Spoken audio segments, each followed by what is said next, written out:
Good morning, Zio here, and today we're talking about games media, Cyberpunk 2077, and the fervor of crunch, something like that. Anyway, we're going to go ahead and talk about how it's not that big of a deal, so let's get into it, shall we?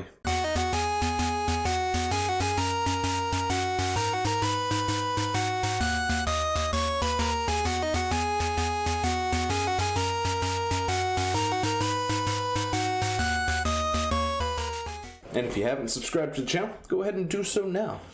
Like the video if you like it, dislike it if you don't. When you get to the end of it, of course, we are going to be talking about crunch and how games media is making it out into this big old boogeyman that doesn't need to be done when it comes to Cyberpunk 2077, because I might sound, I guess, really mean or something right now, but oh boo-hoo, they've got to work 6 days.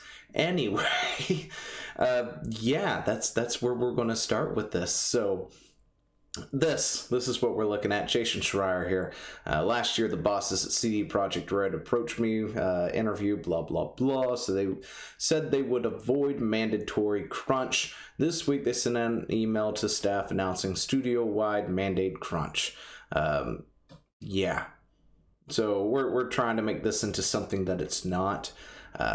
I would like to go ahead and just take a look and say, look at the words being here. They would be avoiding mandatory crunch. A lot of people are running around saying that they've broken a promise or whatnot, but if that's the actual words that were used, that they would avoid as much crunch as possible, then they have made good on their promise at this point in time.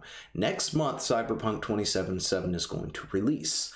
There are other companies out there who crunch for years at a time. Places like EA and stuff.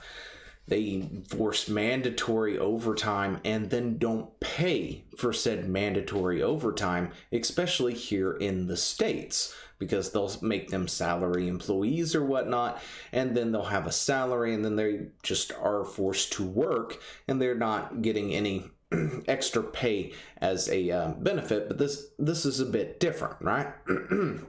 I think there's something in my throat. But Cyberpunk 2077, Projekt Red is not here in the States. They're in another country, and they have different labor laws there that have to be adhered to and followed. So we will get into why this isn't as big of a deal as it is.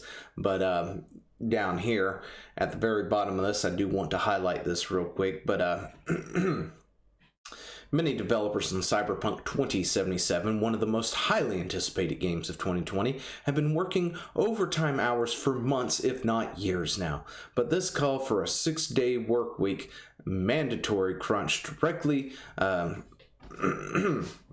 re-engages on what Projekt Red's bosses told me last year. See, that bit right there, we'll get to that.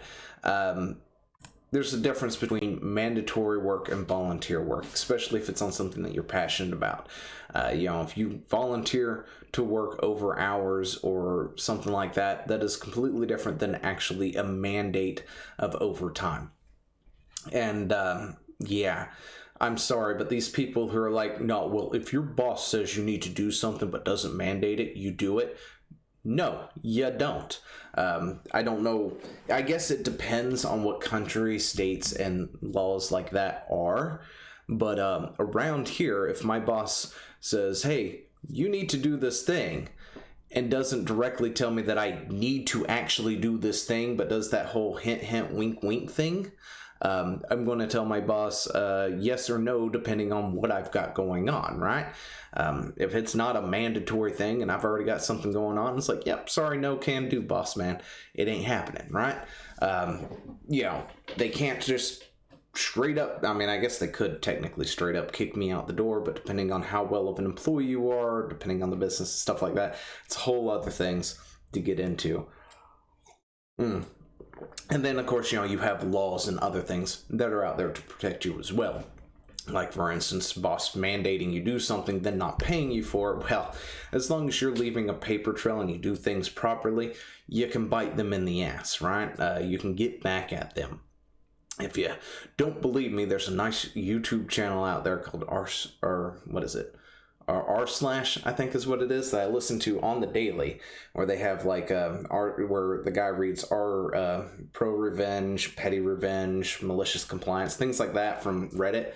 And there's a lot of stories in there where people have gotten back at their employers for doing things like that. Just like that, and it biting them in the tail. So if you do play your cards right, you're good to go.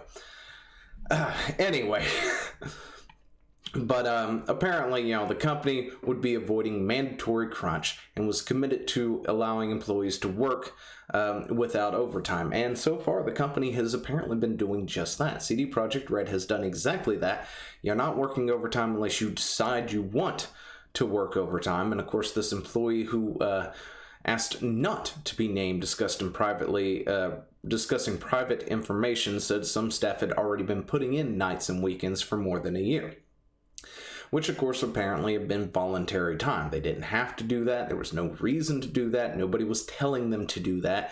And as far as we're aware, nobody was doing the nudge, nudge, wink, wink to them to be doing that either. So that was purely a voluntary thing, and to just throw that in there is honestly just purely poisoning the well of what is going on, because gaming media likes to demonize things like crunch. And I got it. Sometimes it needs to be demonized because of the way it's handled and how things are done, especially when you're talking about a US-based gaming company.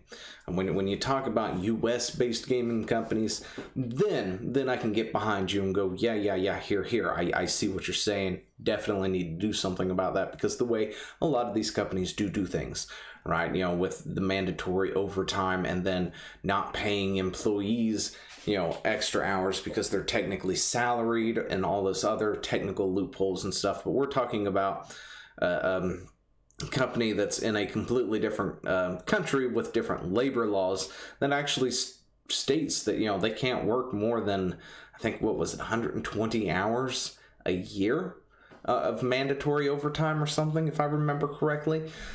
So, having a few weeks, like what is it, 6 weeks or so, 6 or 7 weeks, when this was actually handed out, of one weekend or 1 day a weekend for a 6-day week isn't half bad. Especially if you've been working on this for years, not doing that's really not bad at all. You should probably come and do my job, where I've been working 6 days a week for months on mandatory crunch. Yeah, anyway, but it's just this interesting thing to hear that people complain about this crunch in the gaming business and not realize that crunch happens in more than just gaming, right? Crunch happens in my field. There's crunch in other fields out there, other businesses, other things that you do. Anything that would technically be, I guess, mandatory overtime at this point in time, it's technically crunch. When the holidays hit, are you going to, if anyone is like super upset about this, I'm going to ask you a question real quick. Are you going to be super upset during the holidays when Walmart has it fully staffed with every one of their employees for multiple days straight with long excessive hours? Are you going to get upset over that? Because guess what? That's also crunch. I've been there. I've done that. Never want to do it again. Hate customer service. I'm not the customer service type. Hate it. People suck. And the customer, by the way, is often very wrong. But that's another story for another time. But starting today, the entire development studio is in overdrive. Your typical amount of work and 1 day a week. The extra work will be paid as required by Polish labor laws. So, they're going to be working 1 extra day, and they're going to be paid as well for that overtime. So it's not that big of a thing, not for just a few, 6 weeks or so, a month and a half, whatever it is, isn't really that bad of a deal. I mean, heck, I even get paid for my overtime, so it's not that big of a deal. But I would definitely be taking more umbrage with it if I wasn't getting paid for my extra overtime when I'm working 10 to 14 hours a day. I take it upon myself to receive the full backlash for this decision. I know this is in direct opposition to what we said about crunch, and is also in direct opposition to what I personally grew to believe a while back, that crunch should never be the answer, but we've extended all other possible means of navigating the situation. That's honorable, right? They're people at the top, they're going to be taking, the backlash to this. What was it? Adam Budwaski. I can't say his last name. Anyway, he's the head of the studio. He's gonna, he takes full responsibility, which is nice. You don't see a lot of the top people taking responsibility sometimes for their stuff, but at the same time, I don't feel like it's really a huge contradiction, because they said they would avoid crunch as much as possible, and they've done just that. They've avoided crunch, but at the same time, we were hit with a pandemic, just like we talked about yesterday with Blizzard. Hit with a pandemic, there's no other choice at this point to hit the deadline. If you've got any job with a deadline, there's usually crunch involved at some point in time. So crunch is just going to be an inevitable thing, and 6 days a week's a lot better than just 7 straight days, 24/7, just continuously chugging along, So, 6 days isn't as bad as what it could have been. I don't think I got anything else highlighted to really take a look at, but yeah, that's the thing that's going on. They're in crunch mode now. They're working out what last little bit there is. There's people on the interwebs making this into this giant ordeal. I personally don't think that they're actually going back on their word, because they've done exactly what they said they were going to do: avoid crunch as much as possible. They didn't, as far as I can tell from, because I looked at several articles beforehand, because I couldn't remember if he just said that we will absolutely have no crunch, or if he said that we will avoid crunch. And I couldn't find those words directly saying that, we will not have crunch, which might have actually been said at some point. It might be a quote that I somehow missed. And if that's, of course, the case, then obviously they went back on their word. So you can go ahead and criticize that. But at the same time, this crunch, it's not that big of a deal. It really isn't. They're going to still deliver a great game. Once it's all said and done, everybody's going to celebrate. They're going to get their paychecks, of course, and it's going to be a great holiday season for everybody, providing you can get a hold of the game. It's on digital, so I'm sure everybody's going to be able to get a copy who wants it. But yeah, I don't think it's that big of a deal. People are making this into a giant thing that it's really not. 6 days a week for 6-7 weeks is not the worst thing in the world. It sucks. Granted, it sucks. I know. I think this Saturday was the first Saturday off I've had in, gosh, I don't even know how long, because we have been working 6 days a week straight, for months at this point in time. Plus, we've lost a person, so we need to replace that person, which means my crunch is about to get even worse starting this week. Oh gosh, that's gonna suck. Anyway, let me know what you think down in the comments below, and I will talk to you later. See ya! Hey, thanks for watching. Don't forget to leave a comment, smash that like button, and always subscribe for more. And of course, there are other videos floating around somewhere on the screen, so click one of those and see if you can find something that suits your fancy. Till then, I'll see you later. Bye.